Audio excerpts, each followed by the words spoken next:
Is it really Ohio versus the entire world? I don't think so, but we're going to get into that this week on Iceman and Coach.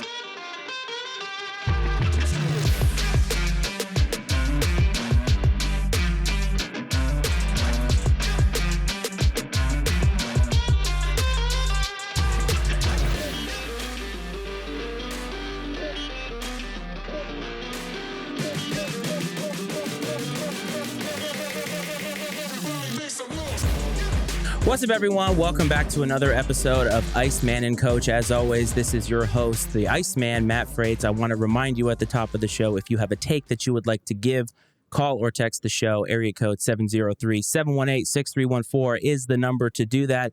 This week, the coach is out once again to take care of some family obligations, so we are once again pulling from the Matty Ice Media Network and also pulling from Political Football. We have Dave, one of the co-hosts of Political Football. Dave, welcome to the show, and thank you for taking out the time. Well, thank you for having me. It's so wonderful to be here. I'm a huge fan of the show. You guys do a great job, so I'm honored to be a part of it, be able to share some of my hopefully good, but probably a little hot takes here. I mean, we're all about spiciness on here because, as you saw from some of the banter that we had offline, the people that watch this show or listen to the show are willing to give their hot takes, as somebody would rather have Jimmy Garoppolo than Russell Wilson. So these are the kinds of things that we're used to here on this show. So I'm just happy that you're available to do this.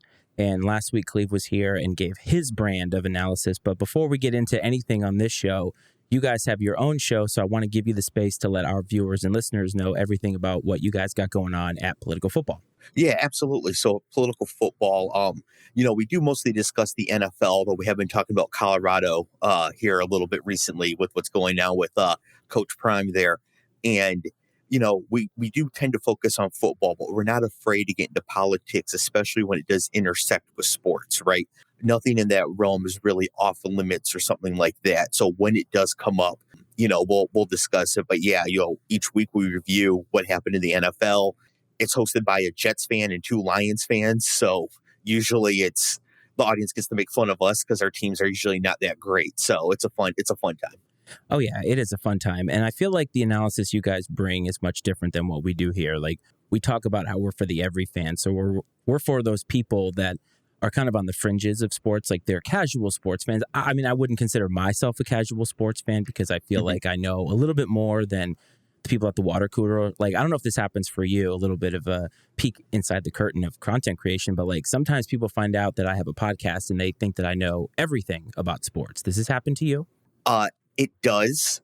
Luckily for me, with the way my brain works, I tend to know more off the top of my head about the NFL and college football to where I can just kind of go with it.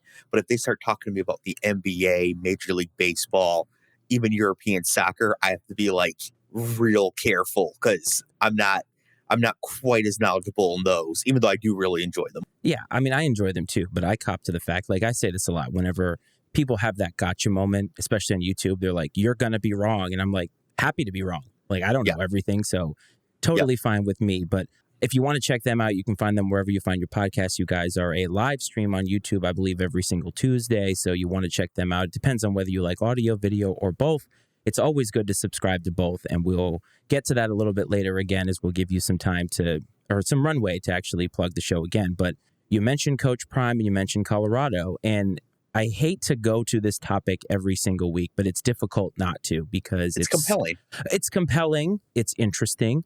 And honestly, like if you're not talking about it, then what the hell are you talking about? I mean, there's a lot of things in sports that you could talk about, but over the weekend, the hype train that was Colorado went to Eugene, Oregon, and what you and I both thought was going to happen happened, where Oregon, a vastly superior football team in just about every way, took care of business and blew out the Colorado Buffaloes. And that really wasn't the interesting part. The interesting part was everything that happened before and everything that has happened since in the narratives that are surrounding this game. I don't know. That's how I feel. But before we get into some of that, I just want to hear your thoughts first on Colorado, what they've done up until this point, and on what they showed with, I believe, Dan Lanning, coach of Oregon, and the speech that everybody is kind of harping on right now. And then we'll get into the nuances of this because there are many of them. Yeah. So first, I think that what Coach Prime has done at Colorado is nothing short of miraculous, flipping this roster that quickly, turning them into a contender. Colorado is a good school, and they've They had a Heisman Trophy winner in 1994. They won a national championship in 1990. So it's not like this is, DeVry or Phoenix Online or something like that. This is a real school with a real proud tradition, but they've been terrible for the last few years. In 2016, I think they won 10 games. And besides that, they haven't won more than 8 games, I think, since 2001, something like that. It's been a while. Yeah, it's been a long time. So what he's been able to do there has been fantastic. But Oregon was a 21-point favorite going into this game. That line, I even thought that line was a little too favorable to Colorado when it was released. People who want to take shots at Coach Prime, they can get their shots in right now. But those of us who follow the college football very, very seriously knew that Colorado was going to absolutely get worked in this game. Like, they had no shot here. If you've watched football at all, you would have to know that Colorado's going to get rolled. But I think what got lost in all of this, just my opinion, is what you talked about, the miraculous nature of what he has done. To take a program that had one win prior and really nothing to build on, because many times these guys take over a program, they have something to build on. But at Colorado, you can make the argument that they had next to nothing, and that showed in how we used the transfer portal. What were there, 3 guys from last year's squad on the team? Yeah, something like that. It's extremely low. And to do what he is doing, it's a win regardless of what happens in the overall end of the season, right? With whatever their record is, they're probably 2 or 3 years ahead of schedule. You could make that argument. And it's because of what he has done there. And people, I think, are missing the boat on that completely and focusing in on, well, they got rolled in this game. Well, they should have, because it'd be more of an indictment probably on Oregon if they struggled in this game. Yeah, and the thing is that one thing that we found in college football that you can't do in the transfer portal is play in the trenches. You can't build an offensive or defensive line through the portal. You can get pieces here and there that fit in. Certainly my team, the Michigan Wolverines, have done that over the last couple of years, bringing in high quality offensive linemen to plug and play. But you cannot build an entire offensive line out of whole cloth in the transfer portal. Doesn't work. You have to develop in the system, play for years, build continuity.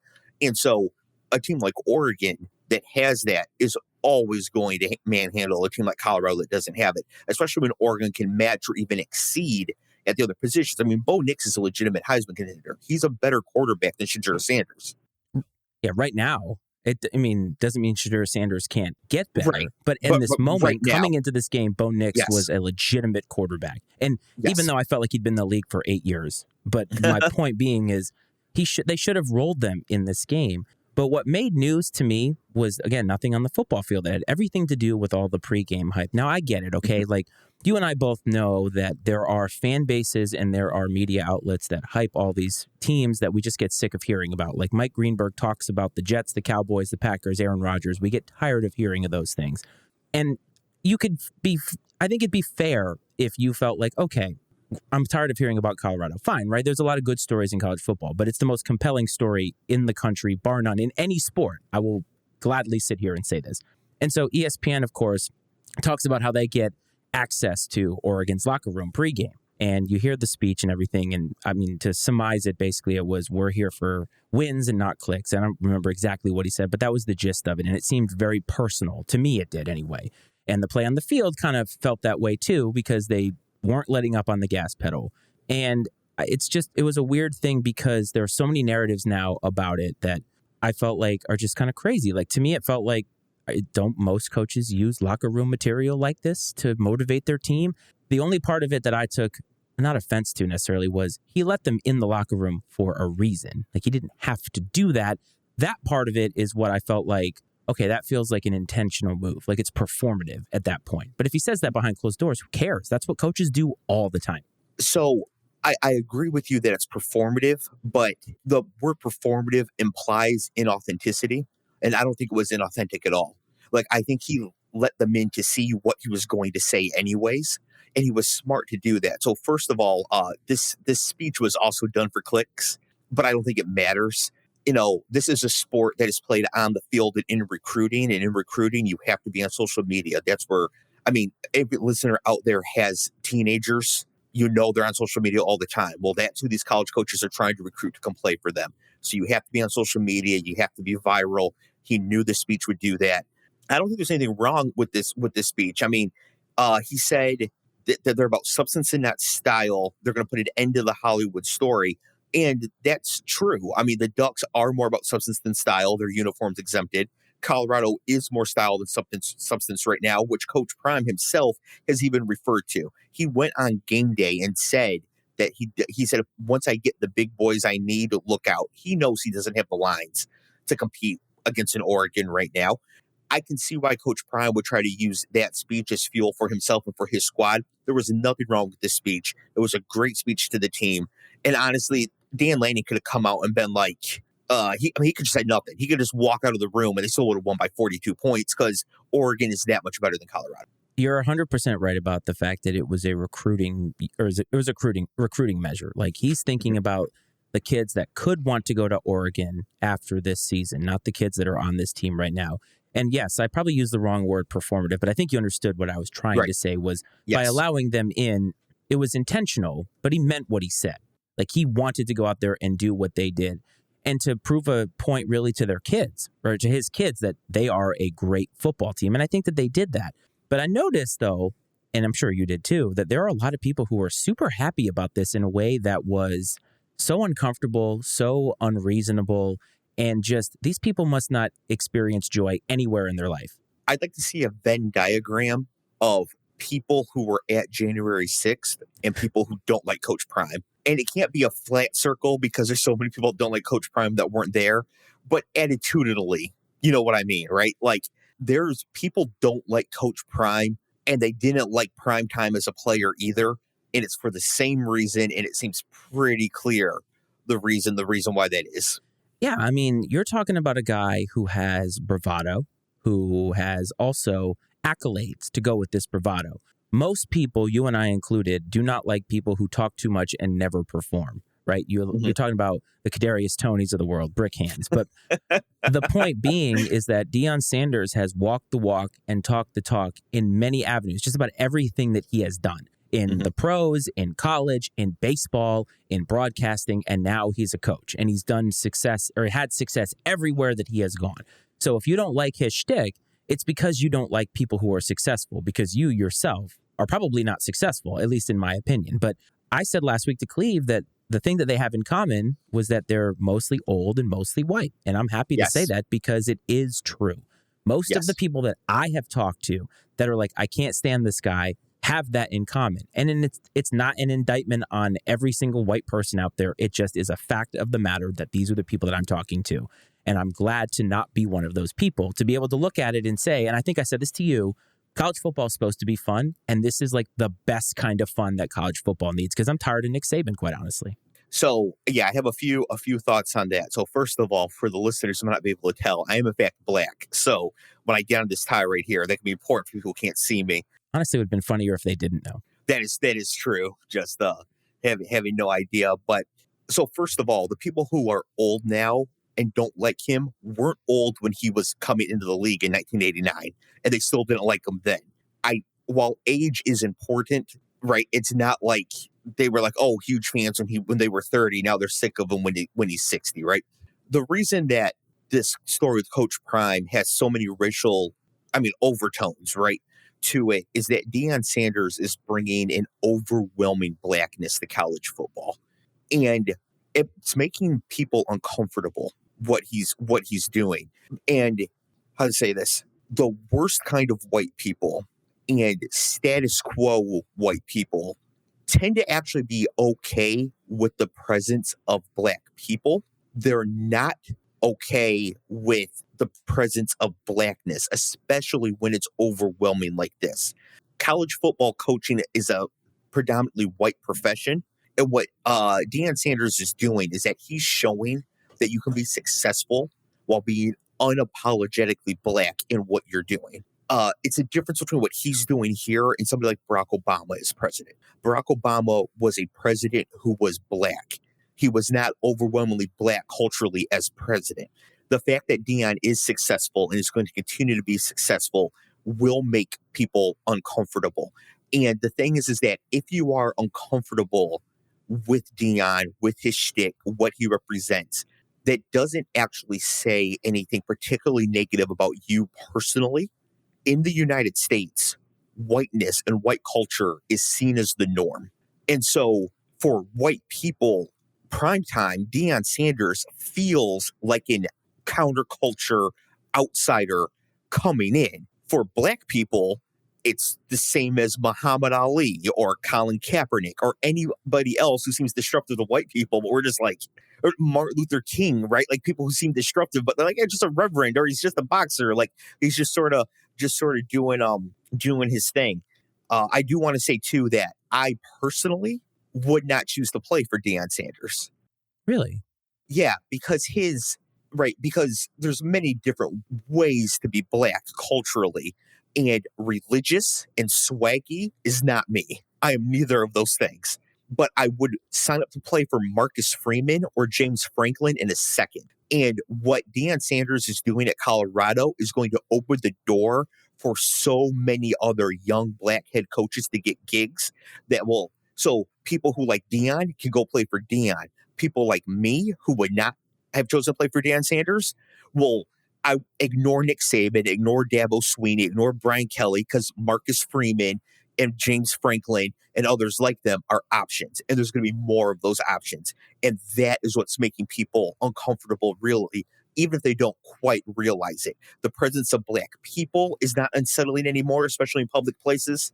But blackness is, especially when it's a scenario where you're not expecting it. Yeah, I definitely see your point on that. And it's a nuance. Like I said, there are a lot of nuances to this that I think need to be explored because it's not, for lack of a better term, a black and white issue in terms of the global idea of it. But even me on social media has seen a lot of black people arguing with other black people about Deion Sanders and his place and what he is doing. And I think it's speaking to exactly what you're talking about, that people aren't realizing what this is going to turn into, that this doesn't have to be your representation of the way that you experience black culture. It can be something else. You can find that something else. And I think that in this, you're absolutely right. The Marcus Freemans of the world, the James Franklins of the world, who are successful in their own right, doing it their own way, are going to have more of a platform because Notre Dame right now is theoretically on the rise, right? They're in a good place with Marcus Freeman at the helm, the way that he is doing business. And I think people are missing the point in that completely in terms of Deion Sanders. Like they're so married to the flashiness. It doesn't have to be representative of every single black coach that's out there. It's the fact that what he is doing is opening these doors. And I even said, and maybe this is too hyperbolic, but I said the best thing would be Deion Sanders across from the field from Nick Saban for the national title. Like this would be the representation of him and this movement being the norm in college football. You want to talk about opening doors. That would be something that would be incredible. Appointment television wouldn't even begin to describe what that would be. Yeah. And, I don't think Nick Saban is actually the proper allegory for Deion Sanders on the other side, although he's obviously the most successful. I think it's Dabo Swinney. Yes. Overly religious, in my opinion, cult of personality. I don't think Deion's really doing a lot of the X's and O's, right? I think he's more like the motivational type, which is fine. Yeah. But that's true with Dabo too. I think that's more what it's like. The difference is that once people see how successful Deion Sanders is at building programs because of being able to recruit the players to come play for him, every major program is going to realize that they're going to need an engaging black head coach to be able to compete with all the other engaging black head coaches. Notre Dame and Penn State are going to see an uptick in recruiting now because of Deion Sanders, because they have Freeman and Franklin. So if you're, say, Jim Harbaugh goes to the NFL next year and you're Michigan looking to hire a coach, some stodgy old white guy might not be the way to go, even if they are otherwise qualified, because what Deion is doing. Because the players you're recruiting are not stodgy old white guys, and it's not going to have to be the only option anymore. And that's what makes people uncomfortable. Do you think this will translate or could translate to the NFL as well? Because the NFL has a well-documented issue with black representation at the head coach, in that there's 32 head coaches, but not many black head coaches, and how representative black people are in the workforce in the NFL. Do you think that this could lead to something like that in the future? Yes, but not directly, not because I don't think it's going to be, look at what Deion Sanders is doing at the college level. We need to hire more black coaches in the NFL. I think Deion will create more opportunities for black head coaches in the college ranks by necessity to be able to keep up with recruiting. And therefore, with those opportunities at the college level will come opportunities at the NFL level, right? We're going to start getting black Steve Spurrier's, Jim Harbaugh's, Nick Saban's that then have the opportunity to go coach in the NFL after because of Deion. So the NFL won't like seek to hire Deion or somebody like him, but other coaches will get opportunities because of what Deion is doing. Not to derail how amazing this back and forth is, but what would a black Dabo Swinney look like? I think he'd be about 6'1", blazing speed, Jerry curl in college, loved to wear gold, referred to himself by his own nickname, sunglasses and hats. Like, I really do think that they're just different culture, same idea. And I would never play for Dabo either. I'm not even sure I would play for Dabo, and I probably look more the part than what he generally tends to like on his teams. But I mean, you bring up a lot of great points about Coach Prime, and I was sad to see how negative and how much vitriol there was over the fact that he lost a damn football game. And you're right, it's rooted in a lot of different things. And I want to switch to another guy who is probably your favorite person in the entire world, and that is Ryan Day of Ohio State. So a little bit of nugget for you. Coach was actually at that game last week. He managed to score tickets to the game. Awesome. Has not been the same since, and that is because Notre Dame lost in excruciating fashion 17-14 at the end of the game. Once again, while the game was fine, it was after that piqued my interest, and it was Ryan Day's comments when he was asked about the performance of his football team, and I don't have that clip here, but essentially, apparently, he took umbrage to something that Lou Holtz, of all people, said in the pregame lead up to this. Now, you know how this works, man. Pundits, content creators like us, we say stuff. Does it really matter what we say? We all have opinions. At the end of the day, it's whatever happens on the football field. But I just kind of rolled my eyes super hard listening to Ryan Day talk about what Lou Holtz said. Now, I get it. You stand up for your football team. But in my mind, he went so over the top talking about, is it Ohio versus the world and all this stuff? And I just had to ask myself, does this make people like me hate this team even more? And I think the answer to that is 100% yes. Yeah, so as I stated earlier, I am a Michigan fan, so the listeners can take what I'm about to say with a grain of salt. So No. Lou Holtz called Ohio State soft. Yes. Right, that's what he said. Lou Holtz coached Notre Dame. I know. He, of course, is going to come out on Notre Dame's side in this discussion or whatever. In a lounge chair. Yeah, now to be fair, I would take 1,000 Ryan Days over one Lou Holtz. So Yes. we're talking about who I don't like in this discussion. It's definitely Lou Holtz 100%. over Ryan Day. But I do want to get something straight. Ohio State is pillow soft, and they have been for a couple of years now. Just a couple, not long. But for the last couple of years, they've been soft. They've had a hard time developing linemen either side of the ball. They get talented linemen to come there, so they're not bad, but they don't grow and get better while they're there. And that's because they have a soft program.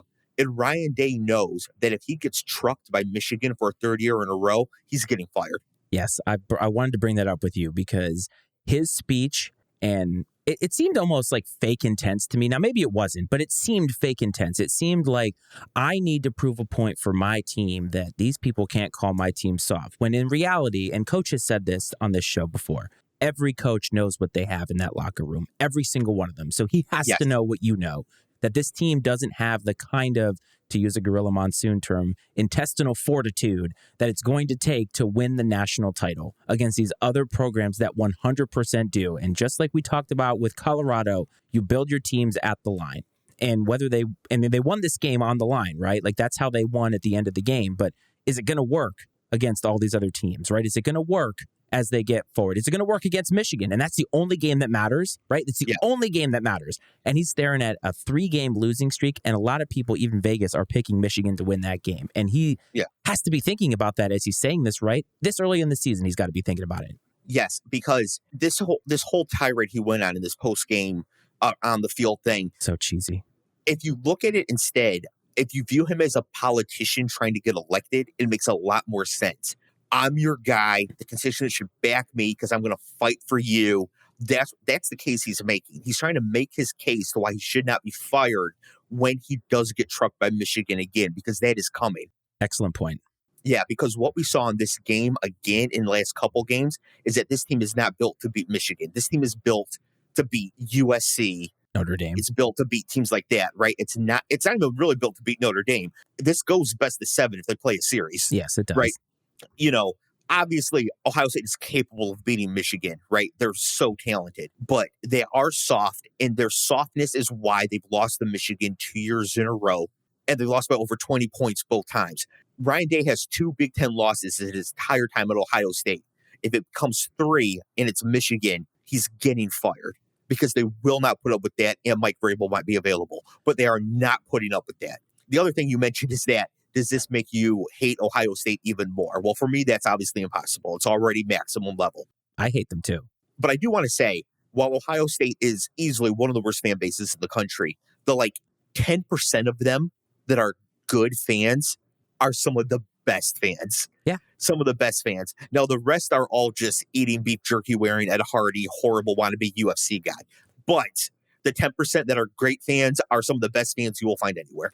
Excellent point about the politician, that this is really politicking for his job. Because, again, as I'm watching this, I'm thinking, this can't be about what Lou Holtz said. I mean, I'm sure in some way it did hit a nerve. But, Lou Holtz has been a senile old man for 15 years. And that was when he was back on ESPN television doing college football coverage. So, I get it. Lou Holtz he's kind of like Joe Namath in that way. You're going to trot him out because he's a guy who has a pedigree. He's won at Notre Dame. He coached there. I mean, I get it, right? You do this all the time. You bring your stars out. WWE is notorious for this. Need a ratings bump? Let's get The Rock out there. Yeah. But what Lou Holtz said, why do you care so much? Why? And it felt so derivative. It did not feel real in the sense. Ryan Day should, and this is a good point.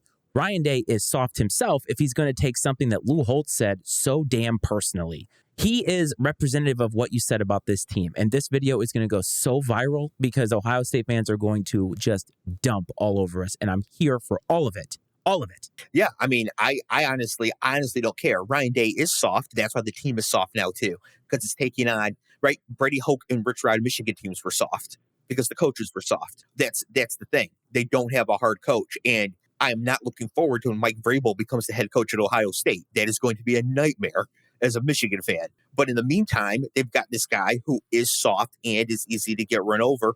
Yeah, the Ohio State fans can come for me, especially online. It's fine. A lot of misspellings, I assume. So let me ask you this, a little bit of a tangent. What makes a coach hard versus soft in your opinion? And if you take that out of context, that's just your own problem. But my point being is you talked about Mike Vrabel. And Mike Vrabel being a coach that you're scared of. And Ryan Day is not a coach that you're scared of, despite the fact that I'm sure in his mind, when he looks in the mirror, he sees himself as what he looks like, right? Even though he looks like he's constantly sunburned all the time. That's just something I can't unsee. But in your mind, what differentiates coaches when it comes to that kind of stuff? Because I would assume you would look at Deion Sanders and call him not a soft coach, right? No, not at all. Not at all. So it's kind of hard to put into words. It's kind of like the Supreme Court defining pornography. You know it when you see it. Gut feeling. Right. If I say Brandon Staley's a soft coach, nobody's going to argue with me. We all know exactly what I'm talking about, right? And I think that I think that coaches that are tough and create toughness, real authentic toughness within their teams, are very incredibly authentic. Somebody like Deion Sanders, somebody like Jim Harbaugh, somebody like Nick Saban, these people are all lunatics, but they are authentically crazy in the way that they're crazy, right? Bill Parcells, these people are the real deal in how they are. And I feel like some coaches are trying to do impressions of that when it comes to creating toughness, and it's never going to work. All football coaches preach toughness. Always. It's an important part of football. They're all going to say, we need it to do it, or whatever. But if you're not actually about it, it's not going to work for you. And your players can see that too. Your players know if you're faking it to make it. And that's just, that sums up exactly what I felt like watching that, is that he felt like he was faking it. And I don't know who he was trying to impress or who he was trying to convince. And very clearly it's the Ohio State Board of Directors, because he wants to keep his job. Let me ask you though, if he loses to Michigan and like last year makes the playoff and ends up going to the national title game, or even winning the national title, does that save his job? If he wins the national championship, it saves his job. If they go to the playoff, they won't play Michigan in the first round because they won't rematch the first round. So if they make the national title game and lose a rematch to Michigan, now he's got 4 in a row. He's ultra fired. Oh yeah, right. But they're not going to the playoff this year if they lose to Michigan. First of all, Michigan's not going to be their first loss this year. They're going to stumble somewhere else to a team that they probably shouldn't, or they're just going to lose to Penn State, who's capable of beating them as well. Yeah. I don't think anybody's going to look at them this year and be like, this team deserves to get in over some other conference conference champion. That's a good point. Well, Dave, I mean, these two coaches couldn't be any different, and I feel like one of them is going to be a head coach next year and the other one is not. But before we move on to some NFL talk, which I know you're a very big fan of and an expert on, we want to give a shout out to our sponsor, New Era Caps. What's up, everyone? Iceman here. New Era Cap is the official headwear provider of the MLB, NFL, and the NBA, and a global brand of sport, culture, and self-expression for over 100 years. Whether it's to match your fit of the day or root on your favorite sports team, New Era Cap will always have you covered. As a born and raised New Englander and former marathon runner, the Boston Marathon holds a special place in my heart. The Red Sox New Era City Connect series, designed in the Boston Marathon's colors, are a great reminder to me of my heritage, my past, present, and future on full display. I wear this hat often, both on and off camera. If you want to support your favorite team, wear what the players wear, or accentuate your favorite pair of sneakers, New Era has you covered. Shop the official headwear by visiting neweracap.com/Iceman and use code Iceman at checkout and get 15% off. That's right, 15% off. Get after it and save now. All right, Dave, so the NFL is rolling right along. It's something that I know you love very much. And when we used to do political football together, we did a lot of talking without Cleve. I don't know if you remember that, the PF Post game that we used to do. And so I'm watching the NFL this week, and you and I and Cleve always text throughout the entire weekend, which is one of the best parts of it, because there's something about having a commentary. Like, I know when a comment is coming from Cleve after I see something on Red Zone, and I know when a rebuttal is coming from you and so forth. And I think we all kind of have this weird wavelength of sort of how it works. But there were many things talked about this NFL weekend, and not of one of them was more interesting than the Miami Dolphins to me.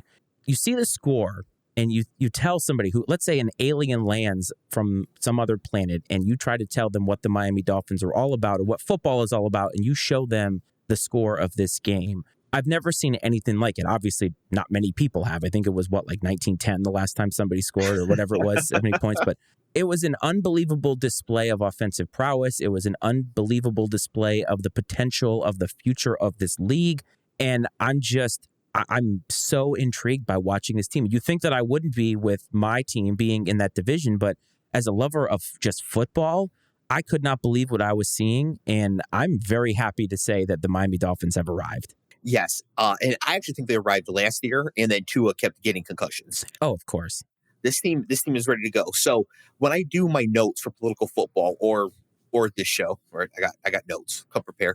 I always type out the stats for the players that we're discussing, because you do go pretty in depth on like what happened within each game, and I want like the numbers to get stuck in my head. I took one look at the stat sheet for the Dolphins players, and I just copied and pasted. I just copied and pasted the whole thing right here, because I'm not about to try to type all this out. I mean, these numbers are absurd across the board. It's not even absurd. It's almost not even like, if you and I sat and discussed all the range of outcomes or permutations of how this game could have gone this weekend, I'm not sure 70-20 with the kind of stat lines that we saw for not just one, not just two, not just three, but the whole damn team, like the whole damn team, including the backup, White Mike, including him. Yes. Everybody got a taste of this game.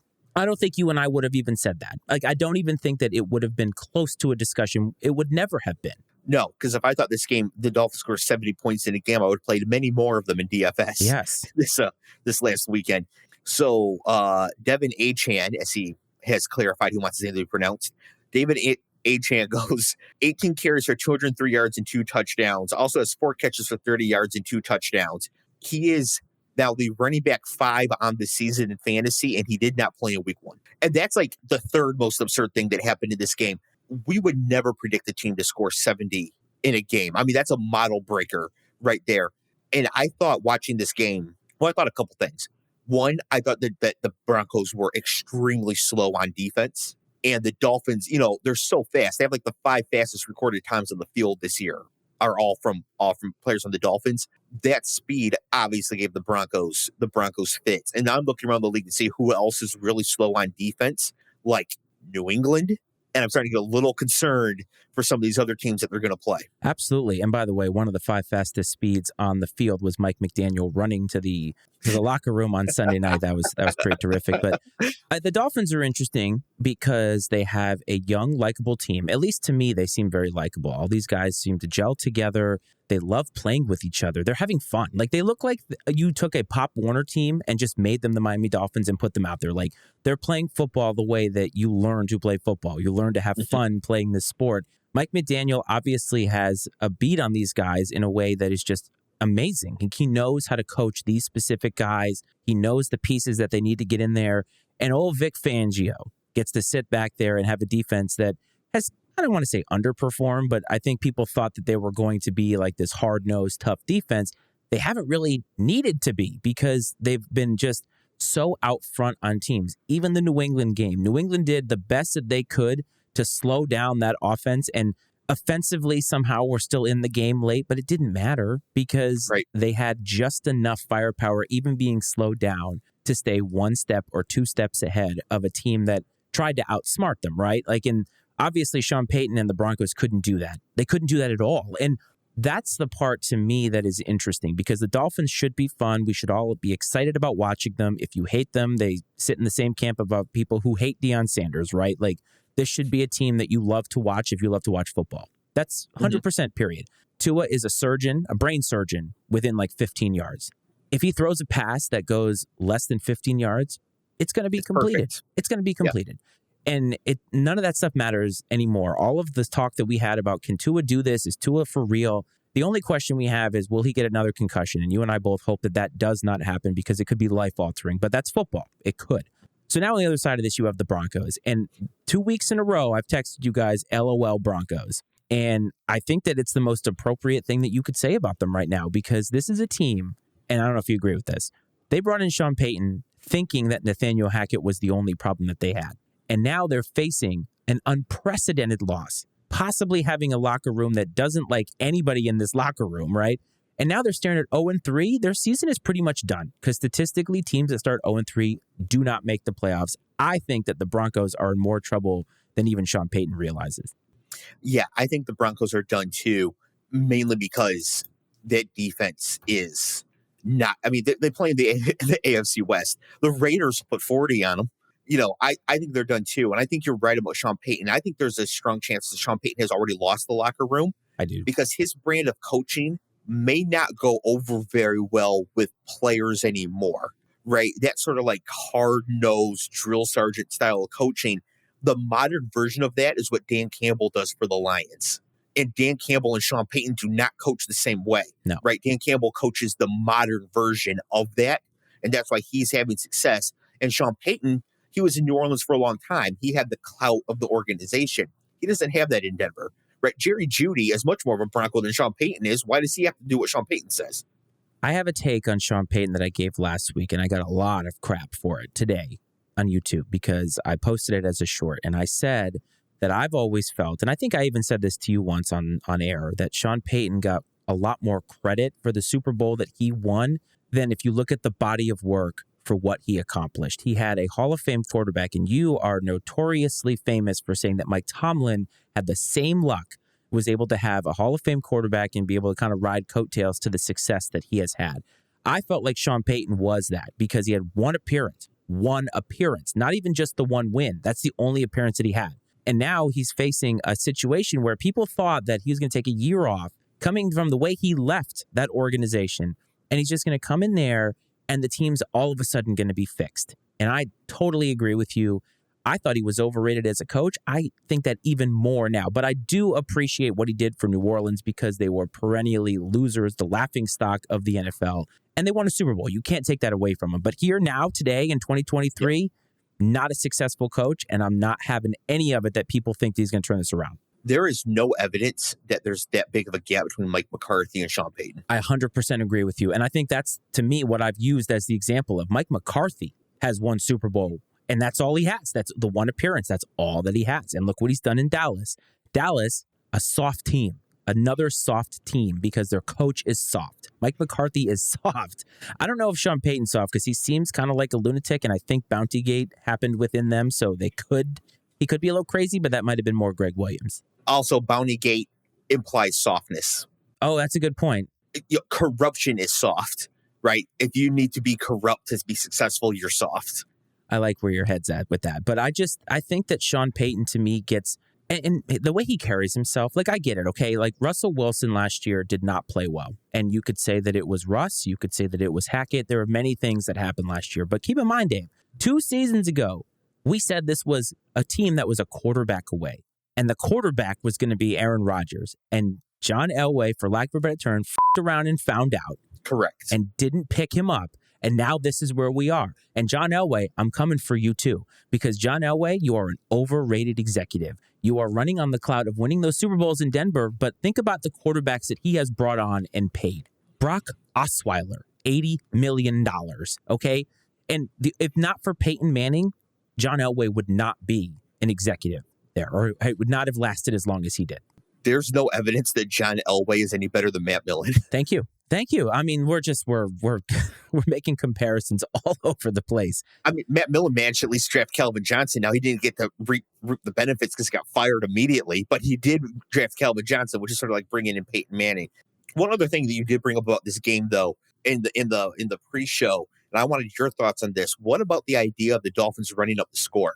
So I don't know if I believe that you can run up the score in the pros, because I think they're professionals. You're getting paid a lot of money to play football. And at some point in time, like, the Dolphins didn't stick to out there all the way till 4 zeros on the clock, right? Mike White came in and they were still dropping dimes on these guys. So, like, if you can't stop them, you can't stop them. But the one aspect of it that I thought was interesting was Mike McDaniel not electing to kick a field goal at the end of the game to get the record. Now, I don't think that makes him soft. I think that that's just, at that point, you have the win in hand, so whatever. I personally would have loved to see them break the record because I think they deserved it for the way that they played. That's the only reason that I would like to see them kick it, but I understand why he doesn't kick it, right? I mean, at that point, you've already, like, they're not only bloodied on the side of the road, like, they're roadkill at this point. They're done. And so I don't think you can run up the score. And all these people that we're talking about, they need to let off the gas. They did. They did. And all these backups got their stats. So here's the thing. I do not believe that you can run up the score in, hello, Cat, that you can run up the score in the pros either. I think it's impossible. So every team should be trying to score as many points as possible for as long as there's time on the clock. The only mitigating factor is that you take out the starters to protect their health and to get reps for the backups. But the backups should be trying to score as much as they possibly can while there's still time left on the clock. And they did. Yes. And the other thing is, I don't think this only extends to the pros. I think it extends all the way down to the junior varsity level of high school. Once the wins and losses start counting, every team should be doing everything they can to pulverize their opponent as much as they can within the bounds and rules of the game. And nobody getting hurt. Like, you obviously don't want to see people get hurt if you can. But that actually brings up another segue, or not even a segue, not even a transition, another topic or tangent. That's what I'm looking for. But in the Bears-Chiefs game, Mahomes twisted his ankle. I think it was the same ankle that he hurt last year during their playoff run. And it's, 34-0 at halftime? And he comes out there after the half. And I'm like, why is he out here? This is a situation where this is your guy. The Bears are not coming back from 34 down. I can guarantee you that. I don't have to be a coach to know this. I'm just watching this football team not be able to do anything for 3 weeks. And I was like, why is Mahomes out there? And I don't think he was in there for all that much longer, but it goes to your point of trying to score as much as possible. I get that, but it seemed kind of unnecessary to me. I wanted to hear your thoughts on that. So I don't know why they left him in the game. I would have taken him out, but if I had to guess, I would say that he wanted to stay in just to demonstrate the injury wasn't that serious. Like, it probably hurt a lot, but there probably wasn't any structural damage done. And he just wanted to show everybody, like, hey, I'm fine. I'll be playing next week when we go to the Jets on Sunday night. There's not an issue here. And just show everybody that. And then he left the game after he was able to display that. So that's conjecture on my part, but it's about the only thing I can think of that'd be a reasonable reason why they would do that. Yeah, and Andy Reid gets a pass because he's obviously a good head coach. I mean, he's a multiple-time Super Bowl winner, and yes. I watched the quarterback documentary, and it's obvious that he and Mahomes are very much on the same page with things. And so I guess you have that relationship. You give Mahomes a little bit of leeway, and maybe you're right to show that, hey, we're okay. And I think they march right down the field and score too, right? I've thought of something. Did he hurt his ankle before Travis Kelce got his touchdown?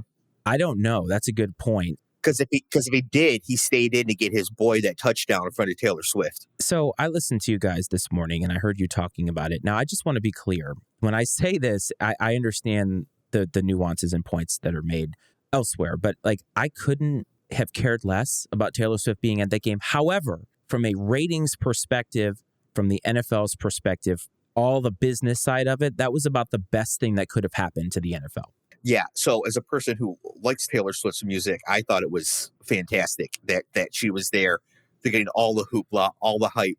And even more than that, she is the most famous person in the world right now who's like not a politician. Or Messi, maybe, or Ronaldo. I don't know. What do you think? No, because they're not famous in the United States. And we got 350 million people. So I bet if you showed a picture of Cristiano Ronaldo in the United States, people aren't going to know who that is, much less than Taylor Swift. And if they're even somewhat equal everywhere else, that's going to give the edge to Taylor. So I think the soccer players are interesting, but because Taylor's so popular here, that gives her the edge. And so I think that just having her be there and the interest it creates from her fans coming in, seeing the sport, seeing the games, wanting to watch the games, maybe not give their partners as much grief about wanting to watch the games, that sort of thing, I thought was fantastic. Also, I like Taylor Swift, so I thought that was really cool as well. Yeah, I don't really have a feeling either way. And Taylor Swift, like that wasn't why. It just felt like they constantly were showing her. And I thought, I mean, it's cool that she's there, but like how much are we getting from that? But as I thought about it as the game kind of went on, I realized, I mean, this is just amazing for the NFL because the NFL's goal at the end of the day is as many eyes on the product as possible because it's as many dollars that are coming in behind the shield. And that's what they're getting. But I'll give you even another anecdote on this. It's affecting another market right now because Taylor Swift was pictured wearing this one type of New Balance shoe that isn't even remotely popular. But now it's remotely popular to the point that New Balance is sold out of them. And it's just a generic sort of New Balance shoe that I think it's the 550 is the model, and you can look it up. And now it's sold out. People are just flocking to it. And I'm just curious as to when these two Venn diagrams are going to come together. And then all the people that are Taylor Swift fans who then realize they have no appetite for football are like, I'm out. Like, I'm out of this for good. Or do you think that it will have some overlap and people will say, you know, football really isn't that bad? So I think that, let's say every Taylor Swift fan, every Swiftie in the United States watches the next four Chiefs games while this is all super hyped up and whatever, right? If 0.1% of them are retained as NFL fans, that's going to be like 1.5 million people that they would add. I would love to get Iceman and Coach and political football in front of that audience and them to tell me 0.01% of people are going to continue listening, are going to subscribe. It'd be like, goodbye day job. You know, this is what we're doing from now on, right? So I made that point. I don't know if you remember, again, another peek behind the curtain, but we had that one show that was a part of the network, and they had a TikToker on their show who had 10 million followers, and they did not do any sort of promotion of it in any way. And when we confronted them about it, I say confront, but it was more like ask them about it. They're like, we didn't even think about it. And I put those exact numbers in front of them. You have 10 million people. If you get 0.1% of those people to stick around, here's how many new subscribers you have to your content. This is what you just missed out on. And it was like 1,000 people or something like that. And it's like, oh, I didn't realize that. Well, that's why I'm doing what I'm doing and you're doing what you're doing because this is the missed opportunity that you have. And it extends to anything. The NFL obviously is just fine. Does it need those 1.5 million people? Probably not. It would probably be just fine without them. But does it welcome them with open arms? You bet. I actually disagree with that. I think it does need them because those people are more likely to be younger than the average football fan and more female than the average football fan. Good point. And so increasing across those two demographics would be huge for the NFL, right? It's like Taylor Swift is bringing in a bunch of middle-aged dudes. No. Right? Because we're already watching the NFL anyways, right? It's the people that she would bring to the sport don't fit the demographics generally that are currently watching the sport, and that would be huge for them. And baseball would love to get 1 million new young people watching. The average age of a baseball viewer right now is like 65, so they definitely need the help. But do you really think that the NFL has an age problem with its prime demographic, or at least its prime viewer? I think anything that is primarily distributed on main old school television has an age problem. I don't know that like people being born today are going to sit and watch NBC for 3 hours to watch a football game. They'll be like, I will just catch the 13-minute YouTube clip. That's all I need. And I'm out. Fascinating thought. And I thought that I was breaking the mold by watching Red Zone. What I realized is that I'm even older because I will sit there for 7 hours of commercial-free football and not 3 hours sounds reasonable. in that regard. But I think you're right. I mean, even Major League Baseball, if you have the MLB TV package, they have condensed games that are down to 8 minutes. A baseball Oh, game amazing. in 8 minutes, it is amazing. I mean, I was able to hack somebody's or share it with them, and I was watching like 3 games a morning. It was terrific. And I'm like, there's no way I could do this. I could not watch a full baseball game anymore. And I never thought that the NFL would find themselves in that position, because the NFL seems like this juggernaut that just keeps rolling and has nothing to stop them. The other thing too for the NFL is that it's going to turn to be like the NBA, as not even Zoomers, because Zoomers are now into their 20s, but Generation Alpha coming behind them. Because of social media, because of being able to see all the games everywhere, people won't be as much fans of teams as they will players. Yeah, that's a good point. And so having somebody sit and watch an entire game because you're watching your team is different. If you like a player, you just need to see what that player did. You don't need to see what the team did, right? And so if that continues to be the case, we're not going to have people sitting and watching 3-hour-long football games or even watching Red Zone, because all they want to see is what Lamar Jackson is doing or Patrick Mahomes is doing, right? And that's going to get worse and worse. As, like I said, people being born today, it's hard to think about that, but we're only 20 years from them being like the target audience. Yeah, that's very true. And 20 years from us being old people doing radio shows, we're going to look like absolute idiots doing old school AM radio, which is essentially what we're doing. So that's a good point, though. I mean, I guess people are more focused on players, fantasy, DFS, all that stuff. It makes people think more about the individuals. And I guess to an extent, me, you, Cleve, Scott, we're kind of in that boat too, because we watch the entirety of the NFL. We watch Red Zone, and it's less about our teams. Like my dad will ask me, did you watch the Patriots game? And I'm like, kind of, because I watched the highlights or whatever was shown on Red Zone. And that fandom to me has waned a little bit because of the presentation of that product. But I didn't think of it even in a hyper sense of it being even, they just want to go find Lamar Jackson's stat line and Lamar Jackson's highlight clip, which is like a minute and a half. Right. Well, it used to be that your connection to the league was your connection through your team. You could only connect with the team in general, but through social media, you can now connect with individuals. So you can follow Lamar Jackson, for example, on every platform and just be a Lamar Jackson fan without being a Ravens fan. You don't know anything about the rest of the Ravens to be a Lamar Jackson fan, to know what's going on with Lamar Jackson, what he's doing, what he's promoting, that sort of thing. And so as this continues to become the norm, people won't be as much fans of teams. If you're not a fan of a team, you're not sitting and watching the whole thing. And speaking of people that should not have a connection to the NFL anymore, let's talk about bad NFL head coaches, Dave, because I know this is another situation of what you liked. And you guys kind of touched on this a little bit briefly, but I'm going to hypothesize there are 32 head coaches in the league. After watching football on Sunday, I hypothesized that a good 8 of them should just be directly fired. And that's a quarter of the people that are coaching NFL teams. It's probably a little bit too many, but I've made a list here and I want to go through some of them. I think target A has to be Josh McDaniels doing the dumbest thing I've ever seen a head coach do in my entire life. And I just want to be clear. I liked Josh McDaniels as the Patriots offensive coordinator, but this is his second stint as a head coach and I've seen enough. I'm done. Yeah. So I agree that every coach that we're about to talk about should be fired, except for one. But Josh McDaniels should be fired into the sun. This field goal decision was atrocious. And so we talked about this on Political Football, but I brought the data here as well. This was a decision that was so overwhelmingly obvious. If you know what we're talking about, at the end of the game, there was 2 minutes and 22 seconds to go, 4th and 4 from the Steelers' 8-yard line. So they're down by 8, 23-15. They had all 3 timeouts left. McDaniels chose to kick a field goal to make it 23-18, kick the ball away, try to use the timeouts for the 2-minute warning, and get the ball back with 2 minutes to score the game-winning touchdown. That is so absurd. Like, even describing it sounds silly. Going for it, just the act of going for it is worth 5 points of win percentage, right? And keep in mind, there's only 100 points. So, because it's a percentage. So it's worth 5% there. If kicking the field goal, because it's such a short field goal, will work 97% of the time. So kicking the field goal is worth an additional 10% chance of winning. Going for it, just make the decision to go for it itself was worth 15. Succeeding makes it 28% more likely that you will win this game. You know, there are some decisions that are close that aren't intuitive, that you need like analytics nerds to sort of walk you through. They might not be as obvious. This was one of the most brain dead decisions I've ever seen in my life. And I agree that Mark Davis should fire his barber and they should fire Josh McDaniels. You know that I'm a process over result guy for the most part, that I think that your process can be correct even if the result doesn't work out, because it happens all the time in our lives. We do the right thing and it just doesn't work out for one reason or another. It doesn't mean it wasn't the right thing to do.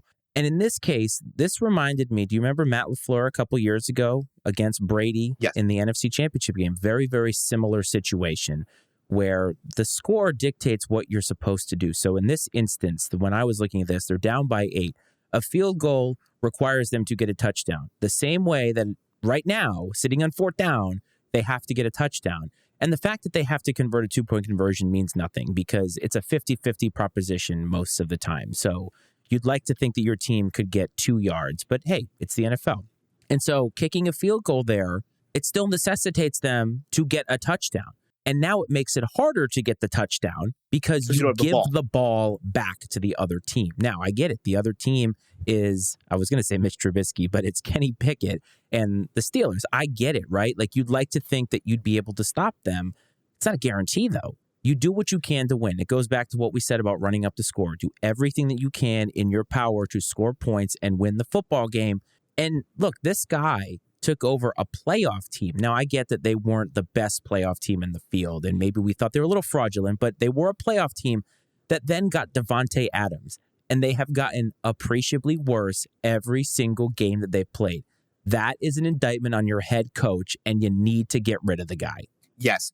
So one thing you always hear announcers say is that an 8-point game is a 1-possession game. It's not. That's not true. It's a 1.5 possession game because it's 50-50 if you make the 2-point conversion or not. Coaches in general should be making decisions as if it's a 1.5 possession game, not a 1-possession game. But kicking the field goal here just made it a 1-possession game. It does nothing for you. There's no benefit. Right. Because, like, you go for it, you score the touchdown, you miss the 2-point conversion, you're still in the same position if you kick the field goal, but now you can get the ball back and kick a field goal to win it. It's just, it's so unbelievably, I mean, I don't even know what to say. Like, it was one of the worst decisions I've ever seen in my life. I couldn't believe what was happening. I don't even like the Raiders. And I was just fired up. It was so bad. Well, it's not what you do, right? Anybody who has watched football long enough knows. And you go on a lot of rants about announcers who don't like when teams go for 2 in certain situations. And look, whatever, right? They're announcers. But like the fans, you can't get by much of the fans on this one. Like, this seemed like one of those, if you're a Raiders fan, you're thinking, what in the hell have we just done? Like, I don't understand what we did here. And it didn't matter because even if you go for it and you get it, right, and you get the touchdown and you miss the 2-point conversion, getting yardage for a field goal is theoretically easier than having to go all the way to the end zone. And so this was just, I have no words for it. I mean, I've said a lot of words about it, but it's like you have no words for how this man is sitting here in his second head coaching stint, and that's the kind of decision that he makes. And it's just, it goes to show you that some guys that are really great at coordinators cannot handle everything that comes with being a head coach, because it's not just how the team performs, it's time management, it's situations like this that you have to think about. And I just don't think that Josh McDaniels has it, and I can't wait for him to be Mac Jones's offensive coordinator next year. You think he'll go back to New England? No, he'll go somewhere else. Nick Saban will polish him up and he'll get another OC job in the NFL. That's usually what happens, right? Isn't Nick Saban just there to sort of like polish up these guys that people think are absolutely washed? But the other guy, I just want to say this. I don't think Arthur Smith should be fired. That's not what I mean here. But what he's doing in Atlanta is also kind of befuddling me, because he's got this core of offensive guys. He's got Bijan Robinson, who looks the part in every way, looks explosive, looks shifty, and just looks great. Like, he looks like you could unleash him now and he would be an all-time great running back until he gets hurt. You have Drake London, who should be a great receiver, seems to have a lot of talent. And you have Kyle Pitts, who's amazing. But you wouldn't know it because he doesn't use any of these guys. And that's the thing about Arthur Smith that I don't understand. It seems to me that he is wanting to have a specific type of team, and yet the personnel that he has been given, whether he's been a part of that decision-making or not, I don't know, is completely exactly opposite of the way that he wants to run his football team. And I'm just baffled as to how this is happening and what Arthur Smith should do to sort of rectify this, because he's got a gold mine if they can get serviceable quarterback play. Yeah. So we talked about on political football that this year I have 907 fantasy teams, and I have Kyle Pitts on about 20% of them. I can't believe that's a mistake because he's so good. But the thing is that Arthur Smith should be fired, and I'll explain why. The Falcons are going to win double-digit games this year. They're going to win their division. They're going to go to the playoffs, and Arthur Smith should absolutely be fired because his process is limiting their ceiling. They have no hope in any game where they cannot control the pace, the tempo, the clock, and the score. We saw this past week against Detroit, my beloved Detroit Lions, Lord help me. Detroit controlled this game beginning to end, right? The Falcons were always chasing the game. The Lions were always out in front, always had them by the collar. In this game, Kyle Pitts had 5 catches for 41 yards, and Drake London had 2 catches for 31 yards. That is unacceptable in a game where you lose by 14, you only score 6 points, and you're not able to control the game. The Falcons will win 10 to 12 games this year. They're going to go to the playoffs. They're going to come up against Detroit, Philly, Dallas, or San Francisco, and they're going to get obliterated because those teams are going to continue to run up the score on them because it's the playoffs, and they will have no hope of playing from behind. So while Arthur Smith could even win Coach of the Year this year for what he's going to do, his inability to access this obvious ceiling this team has, to me, makes him fireable. They'll never fire him, of course, but to me, fireable.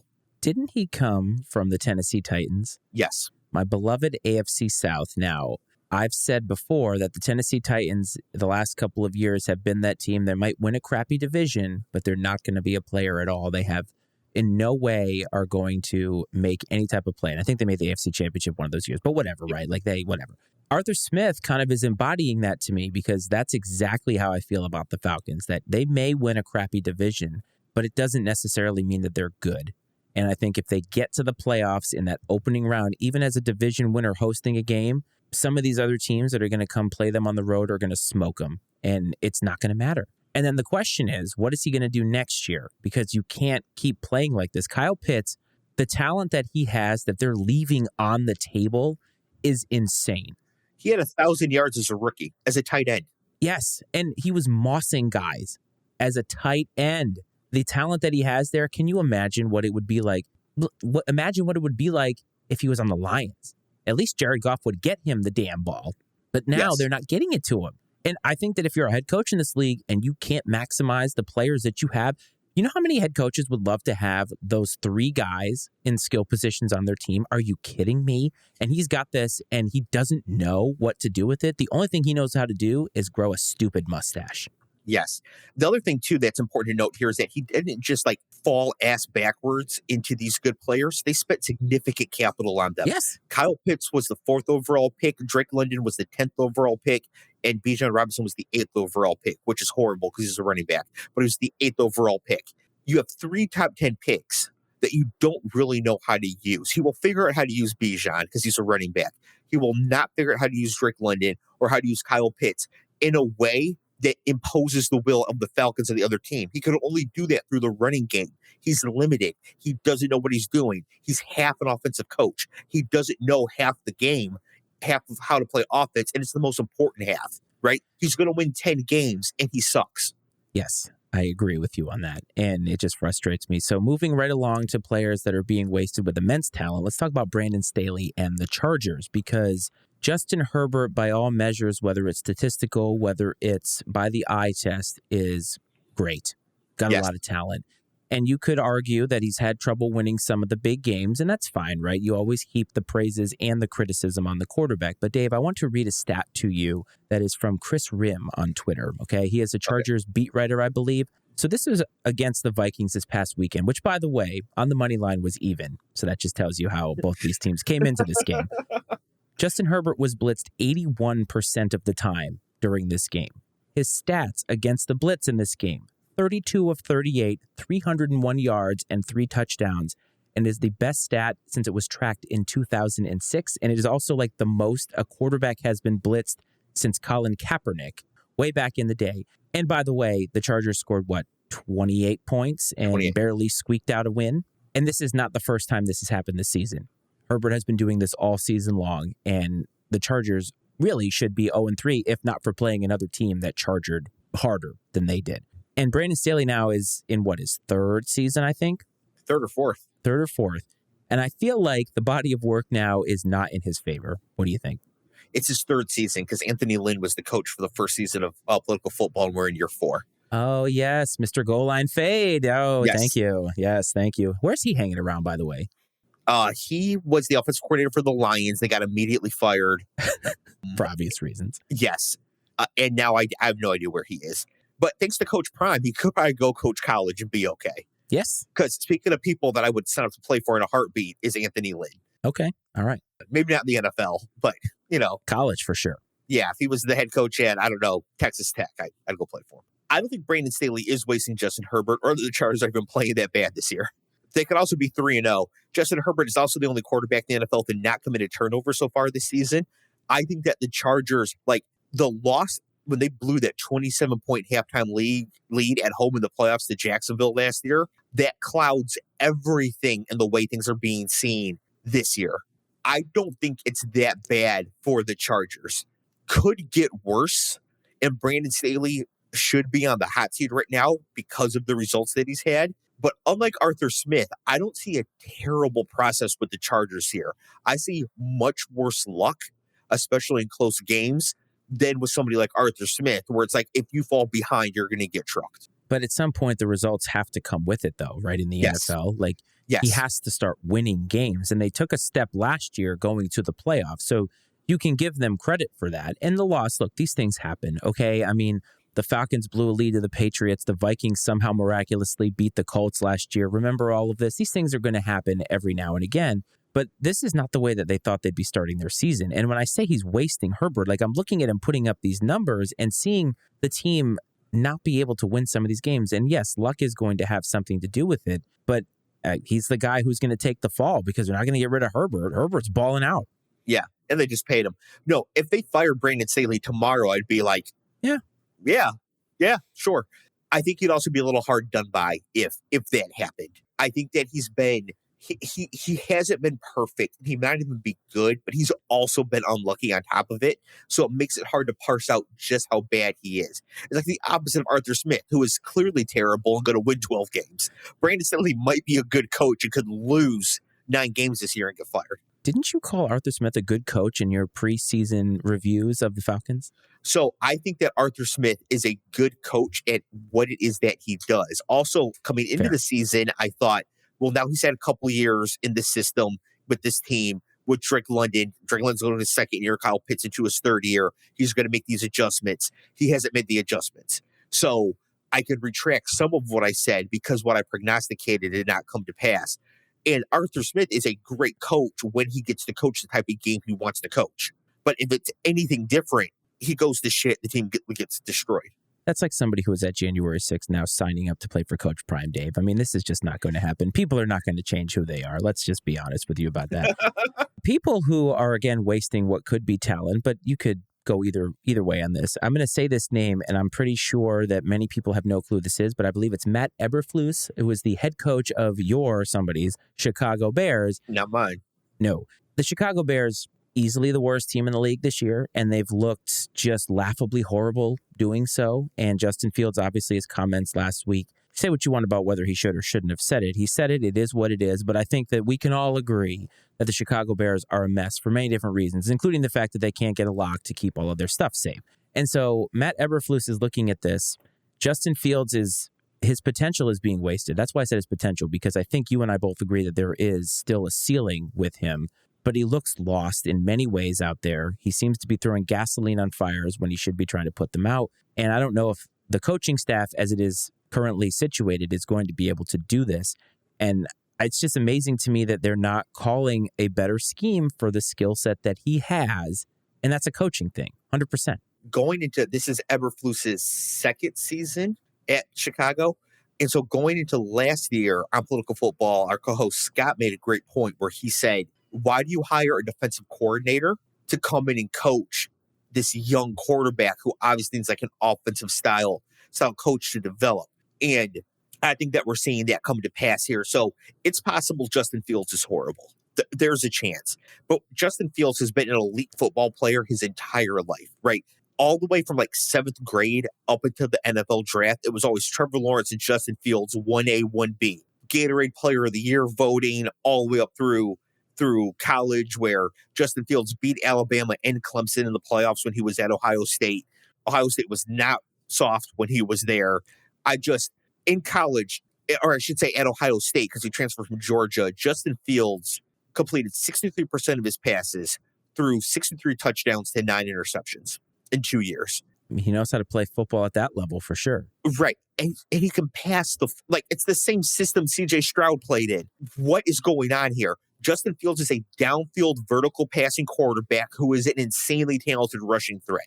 They're not calling designed runs for him, and they're not calling downfield passes for him. That changed in week 3. It was obscured by Taylor Swift, but they did change how they were playing against Kansas City. DJ Moore dropped what should have been a bomb touchdown. Chase Claypool dropped a tougher catch, but one that he should make. And they think they called like 5 designed runs for Fields and then pulled off once it was clear they were going to get destroyed. I think Justin Fields is right to call out his coach in the media. I think the coaches have been using him horribly wrong. Even if he's not that good, he's not Zach Wilson. He should not be producing Zach Wilson style numbers and results as a quarterback. Yeah, and I think that's the problem, is that's what he is producing. And some of that is going to fall on him in some ways, right? It's how it works. I mean, he is responsible for what he is responsible for in terms of his growth, but obviously he can be limited. And I've said this all the time, that the situation matters, the coaching staff matters. If Sam Darnold had been drafted to another team that didn't have Adam Gase as its quarterback, would it have been a different outcome? Because coming in, right, he seemed to have some of the tools that you need, and that development matters. I mean, some guys it doesn't. Like, nobody knew Tom Brady was going to be Tom Brady. I don't think any coach could have just developed that. It just was who he was. But there are some guys that need it. I mean, Josh Allen, extremely raw when he came into the league. And now he's a little bit nerve-wracking in some of the decisions that he makes, but I think he has taken vast steps in being an NFL quarterback. And that's what you expect to see out of Justin Fields. And you ask, how much is it the coach? How much is it the player? And it's got to be somewhere in between. And I don't have an issue necessarily with him calling out his management or anything like that, or his coaching staff. And I think that going back to it, it was taken far too out of context. It wasn't like he just threw gasoline and said, F these people, this is the problem. He answered in a way that was very much like, I don't know, it could be coaching, it could be this, it could be that. And it's a combination of a lot of things, but you just hate to see that kind of talent wasted. And the Bears, that's all I got to say. Yeah, Justin Fields might suck. In fact, he probably isn't good. But if he is good, we would never find out with how the coaches are using him. Correct. And that's the real crux of the problem. Yes. And speaking of quarterbacks who we know unequivocally suck, Zach Wilson. Now, I will say this. I will cop to this, that when Aaron Rodgers first got hurt and Brad asked me who should they go get, I said, well, I think they first need to see if Zach Wilson has learned anything from Aaron Rodgers. Like, see if he still sucks. I think we got that. He still sucks. And now you can ask the question of what do we do from here? But the narrative now, it seems like that locker room is just in disarray, to the point that Aaron Rodgers, being the dad of all of this, saying people need to grow up in that locker room, from his rehab out in California. And Robert Saleh is in the middle of all of this, and people seem to see him as an apologist for Zach Wilson and all that stuff. And I don't know how to feel about Robert Saleh as a head coach, because it's been such a weird tenure there with terrible quarterback play. All this hope with Aaron Rodgers, 4 snaps. That's all that they got out of it. And now they're back to exactly where they were last year. And Zach Wilson, for one reason or another, doesn't have it as an NFL quarterback, is not going to find it. And there's not a head coach in the world that's going to make him find it. I just don't know what to do about Saleh, because I don't know how much of this is him versus Zach Wilson just sucks. Robert Saleh, or as we call him on political football, Mac Salad, because that's what Cleve referred to him as one time, trying to find his name. So weird. Yeah. Robert Saleh, he has to come out publicly backing Zach Wilson, so long as Zach Wilson is his quarterback. Like, he can't say anything else. Like, Zach Wilson sucks. I know Zach Wilson sucks. Robert Saleh knows Zach Wilson sucks, but he can't come out and say anything different, right? Until he has another option to go to. And right now he doesn't have another option. So he's got to keep coming out and being behind him. I don't think Robert Saleh does not believe what he's saying. He's just saying what needs to be said. And the only really option that he has to say, given the situation. This entire situation with Aaron Rodgers getting hurt, though, demonstrates to me people in general have a hard time understanding When Aaron Rodgers tore his Achilles, their season ended.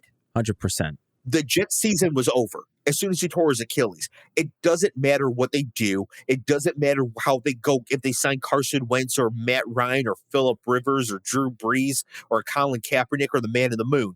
Their season is over. They're not winning a Super Bowl. They're going to get trucked by Miami if they have to play them. Right. They're not, they could potentially make the playoffs, but they're not going to make any noise. The season ended when Rodgers got hurt. People were mad because Zach Wilson is the backup for Aaron Rodgers. Well, what if Aaron Rodgers gets hurt? It doesn't matter because Aaron Rodgers gets hurt, the season is over. Zach Wilson sitting behind Aaron Rodgers is your highest upside bet for the future that costs you the least. If he sits behind Aaron Rodgers for 2 years, learns, develops, and gets better and becomes serviceable, you just got yourself your next quarterback basically for free because you already paid for him. Correct. So keeping Zach Wilson to sit behind Aaron Rodgers was the correct decision. And if Aaron Rodgers got hurt for the season, you're done. But the Jets cannot come out and say the season is over. We know the season is over. It's on to 2024. The next games are meaningless. They can't say that to their fans. They can't say it to their players, but they know it. And we all know it. And their fans definitely know it. Right. So I don't think that we should be judging Robert Saleh in any way based on this year. Really nobody except for Zach Wilson. If Sauce Gardner gives up 57 touchdowns this year, the season's over and he knows it. He might not give maximum effort. He might not try his hardest because he knows the season is over. If Breece Hall takes a longer time coming back to play now from his injury, that's fine because the season is over. And so judging Robert Saleh or anybody else based on this season doesn't make any sense. The season ended 4 offensive plays into their year. Yeah, the season is over. Like, as soon as he hit the turf, I was like, they're done because that's all of their hope. But what were they supposed to do in terms of a backup quarterback? Were they supposed to get another super old backup quarterback to have behind Aaron Rodgers? Like, would that have really helped them in the long run? No, but they could have gotten Gardner Minshew. That's true. But you're never going to turn to Gardner Minshew as your starter once Rodgers leaves. No. And so since you have Zach Wilson already, and he has a much higher ceiling than Gardner Minshew, he's never going to find it because he sucks, but he has a much higher ceiling than Gardner Minshew. That was the right thing to do. In hindsight, having Gardner Minshew would be great. Gardner Minshew could lead this team to 11 wins.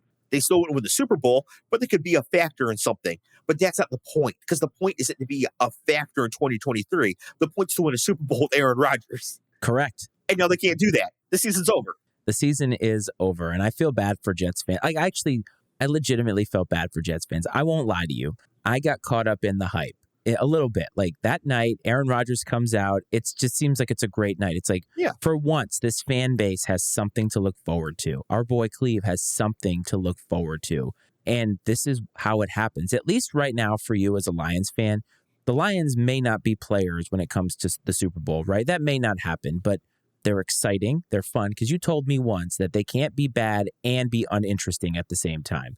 And that's what the Patriots are right now. Bad and increasingly uninteresting. Actually, both of my teams, the Hokies, also bad and uninteresting. And the Lions are interesting. Man Campbell is interesting. The way that they're playing offense is interesting. And the Jets were going to be interesting. And to have it end quite that way, the SAG strike could have ended. They wrote a script and nobody would have wrote that. Like, nobody would have wrote that. And now they're staring at just, oh my God, this is over. Like, when they showed Robert Saleh on the sideline, that's what he was saying to himself. Oh my God, our season is over and I'm 4 snaps into this thing and I can't leave. He has to stay on the sidelines for the whole season. And now he's going to watch Zach Wilson. But the thing about Zach Wilson is he spent an entire offseason with Aaron Rodgers and he learned nothing. Or he could have learned a lot and he just can't execute it because he sucks. But either way, you're with this guy. Right. I know quite a bit about how to play quarterback in the NFL. It's going to go horribly if you try to let me do it. But Zach Wilson has the body. He has the skills. He should be able to play quarterback in this league serviceably. At worst, he should be Jameis Winston, where it's like 30 touchdowns, 30 picks. That would be better than what he's doing now. I don't think he has the skills. And I think that even in his own wildest dreams where he hits whatever ceiling he now has, he's not as good as Jameis Winston. Oh, man, that's same. I mean, Jameis Winston actually has an exciting skill set to him. It's just you hold your breath every time he throws a pass because, my goodness, you have no idea who it's going to go to. But Yes. in this case, you don't even know what's going to happen every time Zach Wilson drops back there. It's pretty bad. Well, Dave, we're bumping up toward the end here. And even though Coach isn't here, we like to do something a little bit personal. So I want to give you a little bit of insight into the show here.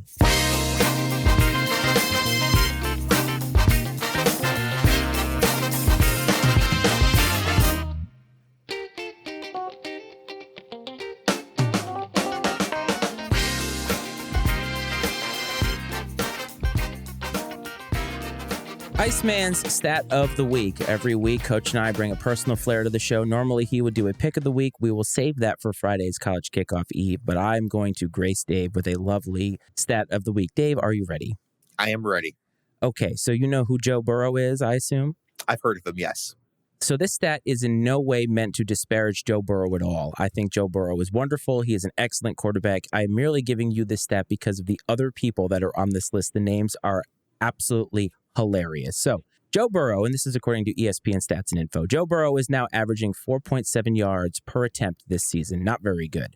Only 2 quarterbacks in the last 20 seasons have started each of the first 3 games of the season while averaging fewer yards per attempt. And Dave, those quarterbacks and the years that go with them are as follows. 2008, Derek Anderson with the Cleveland Browns, 4.4 yards. 2005, J.P. Lossman with the Buffalo Bills, 4.5.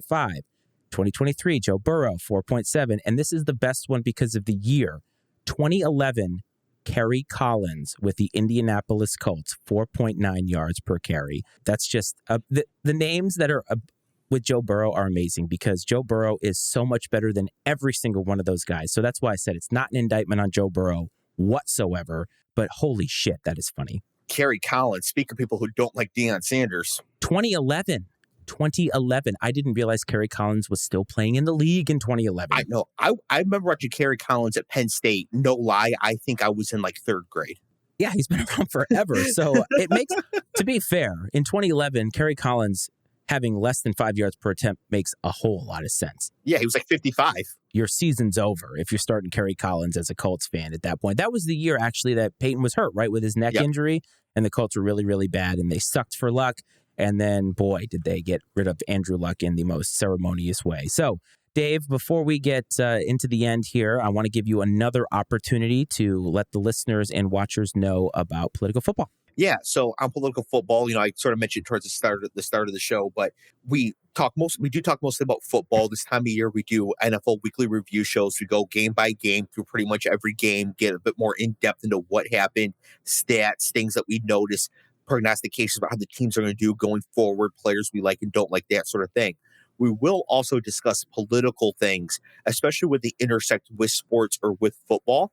And so nothing is really off the table there. And sometimes the tangents can take us that way as well. So if you're looking for a show that's a bit more in depth into what each team is doing, then you'll find on like a Get Up on ESPN, that sort of thing, which is a show I like, but they're just more surface level sort of stuff. We get deeper into it and we will discuss political topics, especially as they come up concerning football as well. Yeah, we are right here at Iceman and Coach Get Up, and you are like NFL Live, basically. You guys are going way more into the weeds than we are, but if you want to find that show, the links will be in the show notes in both the podcast world and in the YouTube world, so make sure you go and support them. It's a live stream on YouTube as well, and so if you subscribe to the channel, hit the notification button, you'll get a notification when we're going live, so you can join us in the chat. It's always fun in the chat. We answer pretty much any question that we get as long as it's reasonable. It's a fun time. So yeah, come find us. We're on every Tuesday night. It's a really good time. Yes, and one time for all you sexual deviants out there, the sex bots did show up. So please, if you want to get in the chat for that, make sure that you do that. Don't forget, this Friday and every Friday during the college football season, College Kickoff Eve with me and Coach. It's a fun time. It's live. I don't do lives very, very often, but we have a good time. I think you showed up to the last one, and we have a little bit of fun on Friday nights because at age 40, what the hell else am I going to do with my life on a Friday night? If you want to find Iceman and Coach on social media, TikTok at I&C Sports is the handle to do that. On Twitter at Iceman and Coach. You can also find political football on Twitter. Do not forget that will be in the show notes at the bottom. Facebook, I&C Sports is what you'd search for. On Twitch now, I&C Sports is the channel that we live stream our college kickoff eve. If you are watching on YouTube, like, subscribe, all that good stuff. Apple, Spotify, do not forget to hit subscribe, follow, rate, review, all that stuff. Matty Ice Media Network, MattyIceMedia.com is back up and running, and it's been revamped a little bit. So if you want to find the other podcasts that we have, including Fire Footwear and The Manual, go check that out. Dave, it has been absolutely fun having you on here. I hope that you enjoyed yourself. So thank you, my man. Do you have any parting thoughts for the listeners? My only parting thoughts for the listeners are this. Next year, the college football playoff goes to a 12-team model, and Colorado will be in it. All right, you heard that here first. I hope this finds everybody well. I hope this finds everybody safe. And as always, from the Iceman, from Coach, and from Dave, this is Iceman and Coach.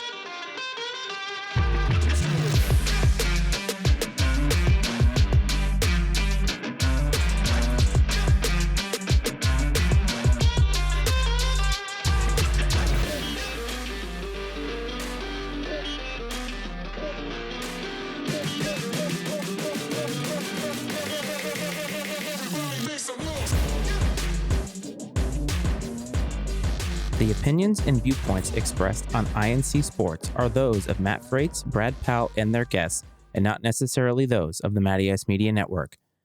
I&C Sports is exclusively owned by Matt Freites and Brad Powell and is brought to you by the Matty Ice Media Network.